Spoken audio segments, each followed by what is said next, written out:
we need to get access to these locations either through a lease, through ownership, whatever the case is. So we would acquire some properties, we would lease some properties, and then we'd have to go into engineering, and we'd have engineers do the designs to design the foundations, and then we'd have crews come in and build the foundations, and we'd have manufacturers ship in the steel. And when you drive by one of those towers with all the stuff and the antennas on them, that's 3 years worth of work. Welcome to the Scalability Code, the podcast that helps you get out of the shit show and start growing your business. A few times each month, you'll hear stories and commentary from visionary entrepreneurs, EOS implementers, and fractional COOs about how they've taken businesses to level 10. And now, for your host, Matt Haney. All right, here we are on another episode of the Scalability Code. Today, joining us is an old, near and dear friend of mine, George Bonelli. George, welcome to the Scalability Code. Well, thanks for having me, Mr. Haney. It's appreciated. Nice to see a familiar face. George and I have known each other the better part of, God, I bet it's been close to 20 years 2 or decades, so. easily. And we've drifted away and apart and away and back again, not because of any other reasons than life happening. But George is a very trusted colleague of mine and somebody that I come to with a lot of challenges. And he's also somebody that has joined our team as a fractional COO. And George and I have worked on a few engagements together. And I really enjoy having the chance to share our experiences and commiserate and laugh. And George and I both have potty mouths, which I love because it means we don't take ourselves too seriously. And I just wanted to bring him on today to have a conversation around his career, his time as a fractional COO, his time as a fractional executive, and a lot of the various things that he's done. And then we'll jump into some key issues around dealing with people. So, George, nice to see you again, my friend. Likewise, it's good to see you and your familiar background, and me and my new background. I'm not quite as experienced on the podcast front, so I'm excited to have the conversation.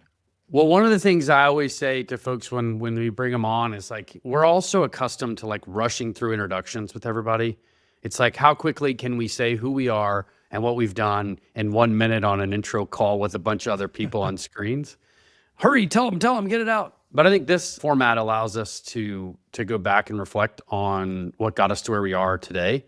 And it's always something that I think reminds me of the journey, right? And where we've come from. So I want you to take some time. You didn't lose all your hair and get that gray in your beard overnight. So let's go back to your days of, who impressioned you as an entrepreneur as a kid. And then let's get to your early career and your middle career and then where you are today. So go back to the days on the East Coast. Yeah, thanks. I grow this in for the end of the year. It's not my Santa thing. So I love it. Not many people do, but anyway. So basically I like to break it down into a couple of things. I look at it like pillars, right? So there's a corporate component to my background or career history. There's an entrepreneurial component and there's a consulting component, right? And so it didn't happen in that order. It was corporate, consulting, entrepreneurial. So corporate would be, I spent about 10 years or so at Motorola managing multimillion-dollar programs. So for the better part of a decade, I was managing programs with large state-level entities, New York Fire Department, the New Jersey State Police, New Jersey Transit. This is all up in the Northeast, up in New York, New Jersey area. And that was awesome because I got the opportunity to work with, large entities, negotiate multi-million-dollar contracts, things like that. So that was kind of an MBA. Question: What was the service? Like, what were you doing? Obviously, Motorola. People I think of radios, but I don't know what you were doing then. So at that point, it was literally we were building radio systems for large public entities. So think of like New Jersey Transit has all these buses, trucks, maintenance trucks, cars, all this, all over the entire state of New Jersey. So we built them a statewide, completely linked and integrated communication system.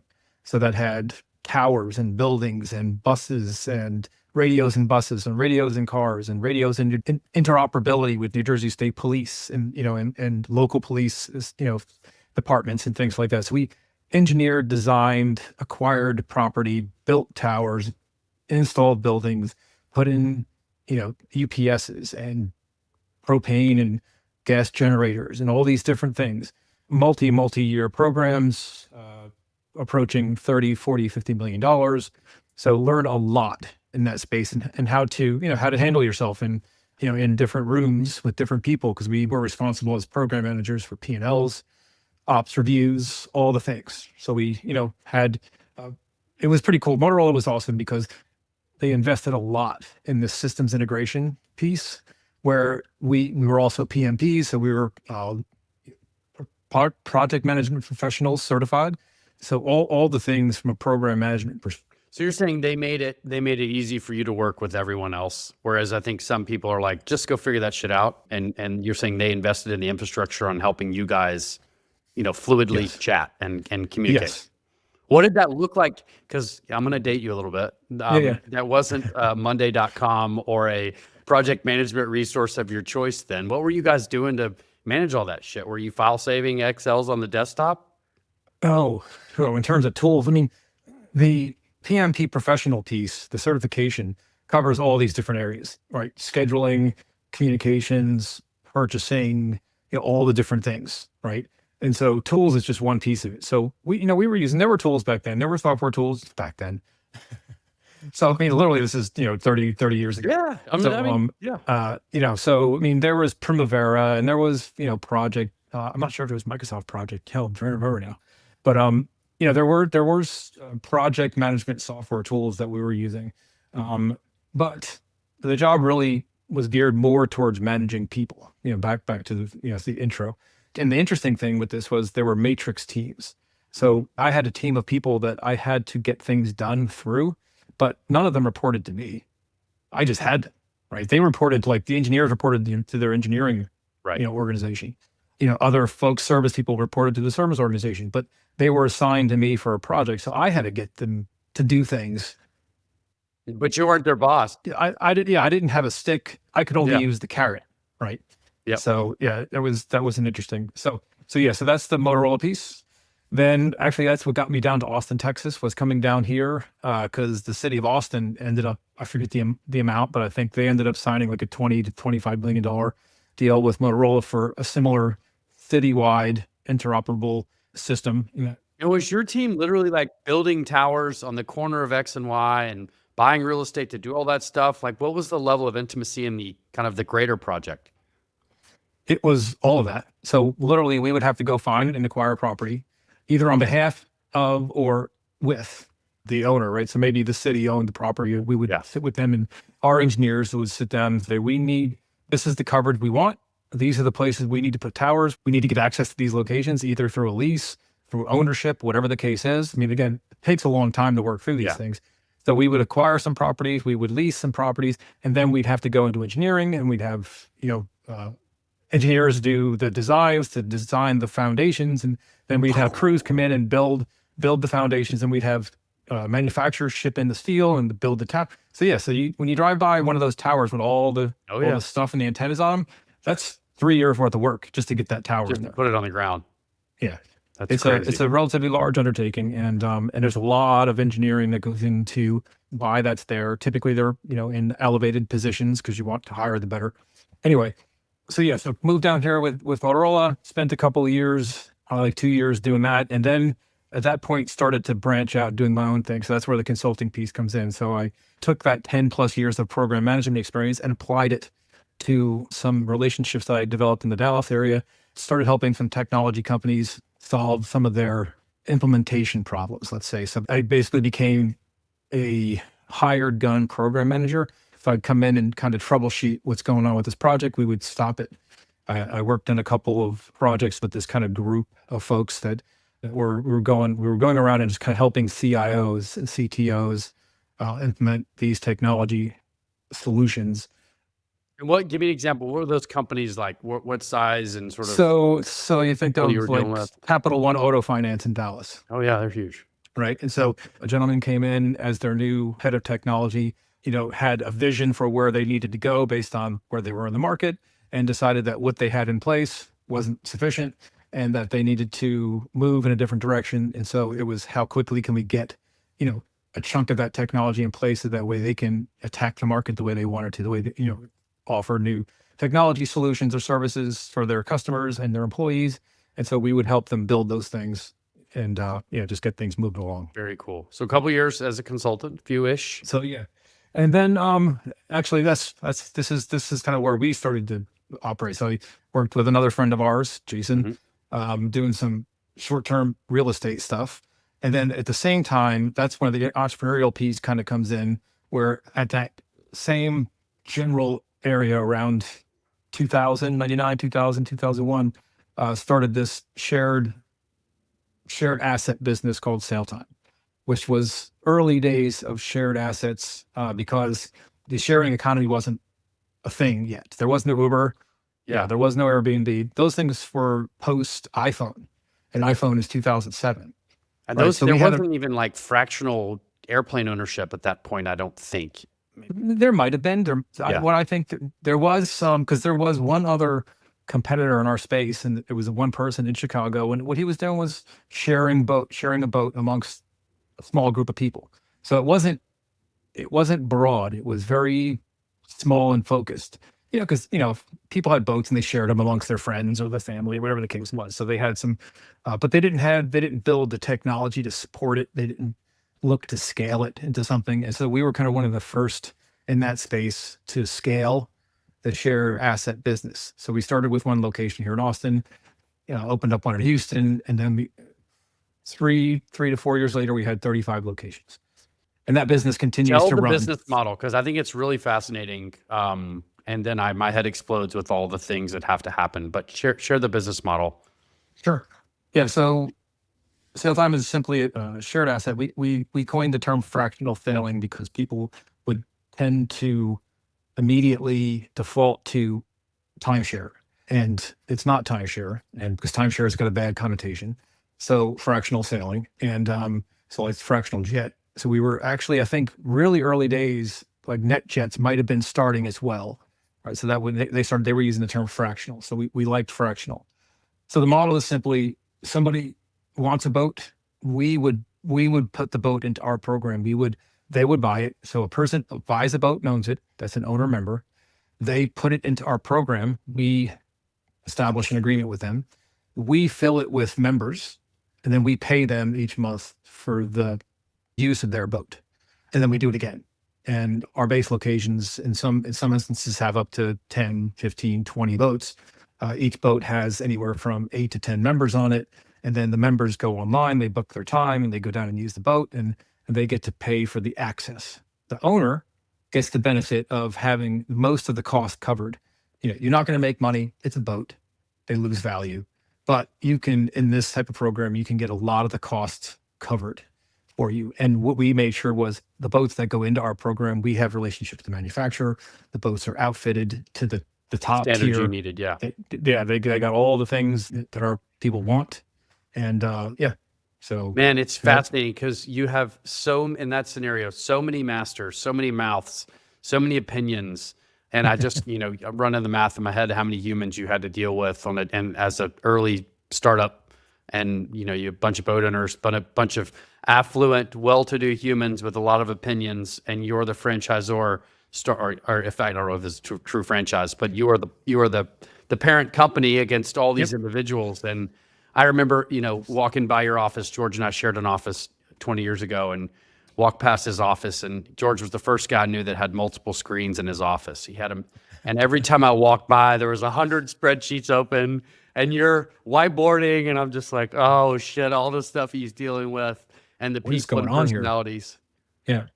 A lot. Yeah, no, it's a lot. Like you say, there are a lot of different individuals with different demands, different needs, all coming at you at the same time. And, you just, I don't know if you get numb to it, but you get used to it, you adjust, and you understand how to quickly identify issues, and how to really quickly prioritize issues, and how to move the right things along and cajole and respond to people. And, you get a really kind of service-oriented mindset, and, all those things become important. In the entrepreneurial world, you're always selling, you're always operating, and you're always trying to get something done.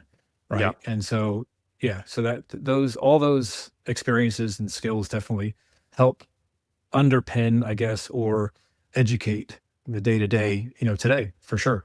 That's awesome. You continue to add to your toolbox every day. That's right. I always, my wife and I and George and a lot of the people I know are entrepreneurs, and they service delivery business, whatever your service might be. We deliver a service, and Our clients deliver services because I tend to be attracted to service-based businesses where there's a high level of intimacy with the customer and there's a certain set of expectations that just continue to communicate like you are a service provider is obviously a great thing. Unfortunately, it puts us in a little bit of a position when we're dealing with people that don't value delivering service the way that we do. I mean, when I go to another company or go to an individual and they're a service provider of some sort and they're a complete clown, I'm like, how are you successful? You're successful in spite of the fact that you're trying to not be helpful. And I find myself being a little bit critical or judgmental of those business owners that are in service provider spaces, but don't really give a shit about providing a service.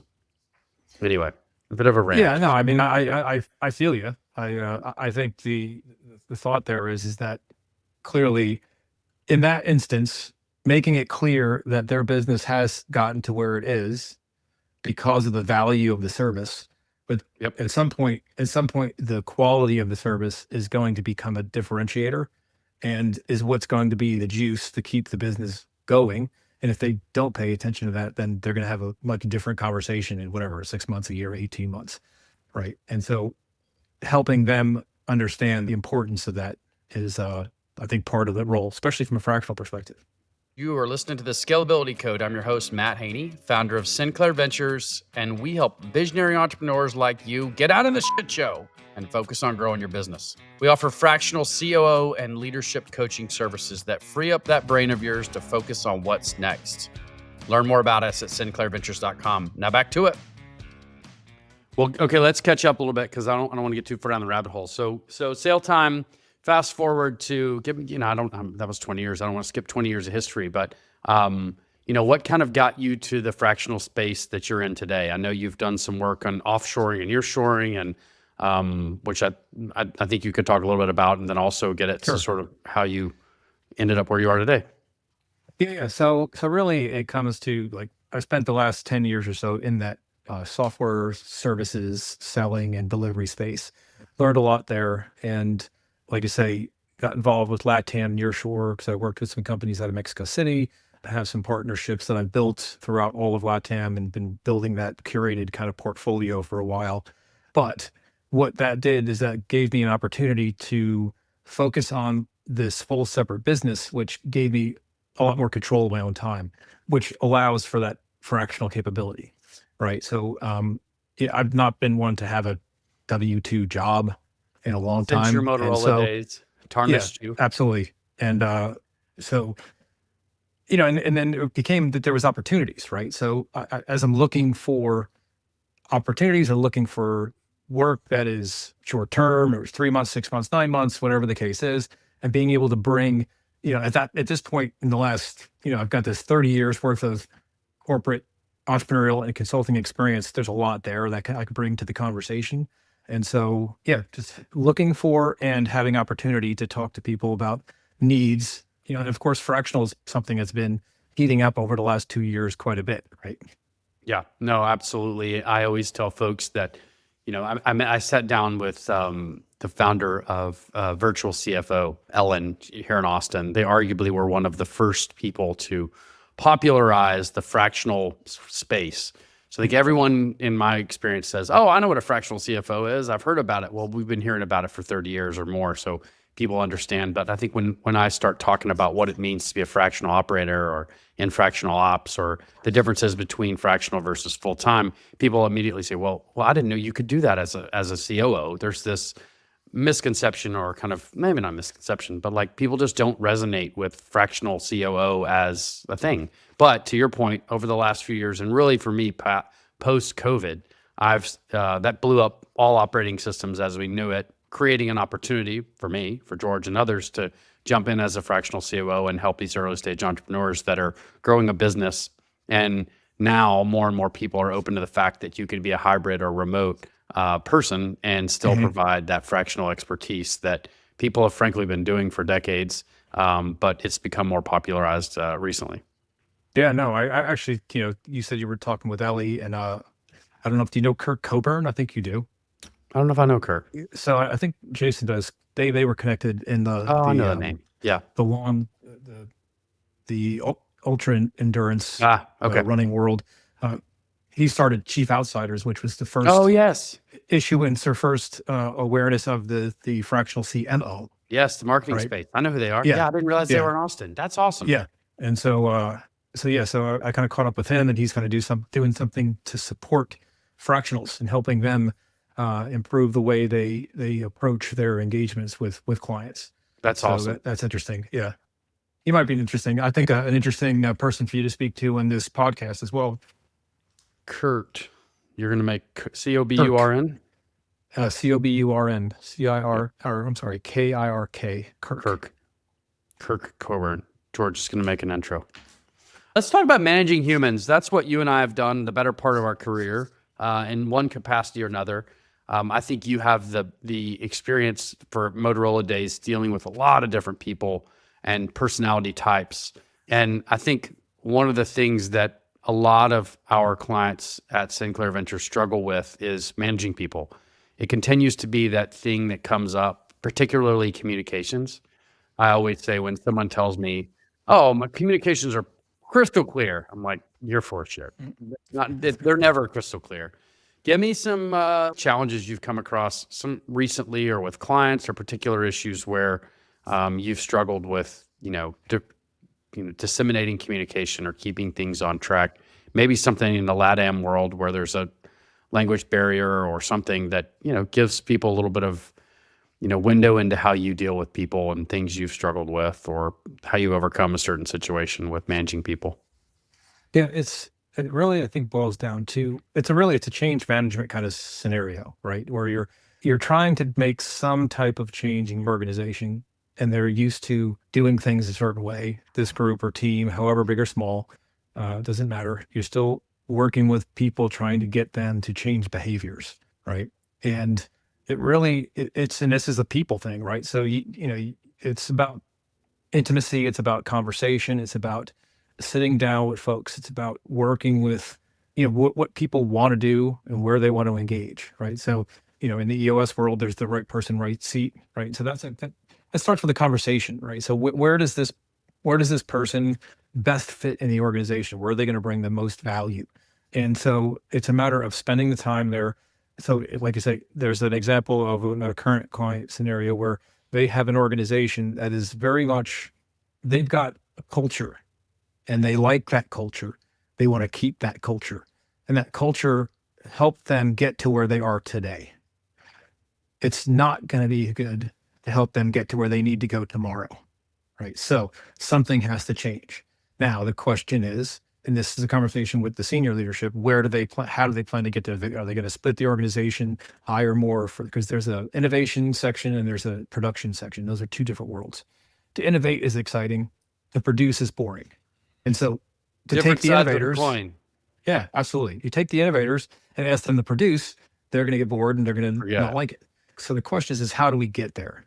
Some folks might be interested in moving towards the production, either way, but you have to really sit down and understand what the organization needs, who wants to move into this world, and be very, very, what's the word I'm looking for? Intentional? Intentional about who is going to be part of this organization. And then, some folks are going to roll. They're going to head out.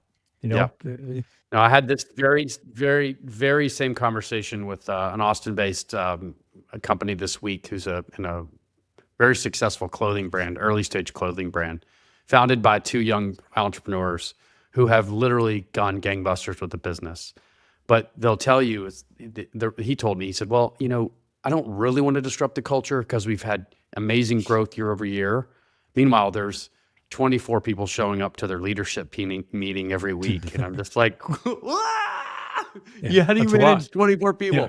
But it's like, to your point, in order to add a little bit of structure to continue the growth, they don't want to disrupt the culture. And I said, just because you're adding structure doesn't mean you're disrupting a culture. You can do that in a way that captures and keeps the ethos of the business. You don't have to go in and say, here's some bullshit corporate structure that you all of a sudden have to follow, go back to your cube, and on the way out, hit the punch clock. That's not it. It's more just being intentional around how we're going to meet, how we're going to show up, what the accountability and organization chart looks like. Because in the example I just said, there's 24 people. I said, well, who's the boss? Well, I was like, I get it. Yeah. I get it. Yeah. Red flag. but doubt. it's a challenge. Yeah. Every one of those situations always has me think of this little thing. I can't remember where I heard this from, but there are no statues to committees. Oh, yeah. Explain that. So if everyone's doing it, no one's doing it. Somebody has to lead, right? So somebody has to stand up and take accountability. Yeah. Mutual accountability means no accountability. Right. Yeah, If we're you and I both are doing accountable. something, if it's you and I, it's neither of us. So it has to be someone's responsible for it. Someone's accountable for it. And those are two different things, right? RACI, there's a matrix that this is in the aerospace world. There's a responsibility, there's accountability, there's a contributor, and there's an informed, right? Yep. And so across the organization, so if you have a particular area of work or responsibility, somebody's accountable for it. That could be the senior leader. They're the one that needs to make sure that it happens. Somebody's responsible for it. They're doing it. They're getting it done. They're doing the things. Others are helping them, so they're contributing. And then others, maybe the C-suite, just need to be informed. Right? Yeah. But that clearly lays out in a really black and white way who has what role. So when you're talking about it in a stand-up or a weekly review or a project summary, you know who to look at. What's going on with this particular thing.